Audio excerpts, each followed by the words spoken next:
Satu harapan Desi Ratnasari buat Ruben Onsu usai jadi imam salatnya, Ibu Nashwa itu, yang terbaik.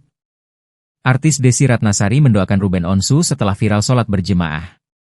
Diketahui, keputusan Ruben Onsu mualaf atau memeluk agama Islam, ramai jadi sorotan.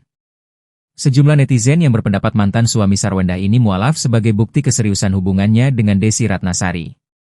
Penyebabnya diketahui, Ruben Onsu belakangan dekat dengan artis cantik pelantun, Tenda Biru, tersebut. Bahkan beredar foto Ruben Onsu menjadi imam salat Desi Ratnasari dan putrinya. Saya gak tahu kalau Ruben ikut kajian, supaya istiqomah. Istiqomah MAH harus ya insya Allah harus kita doakan, kata Desi Ratnasari saat ditemui di kawasan Kebon Jeruk, Jakarta Barat, Senin, 14 April 2035. Sayangnya pelantun lagu, Tenda Biru, itu enggan memberikan klarifikasi terkait foto tersebut. Ia hanya tersenyum kepada awak media.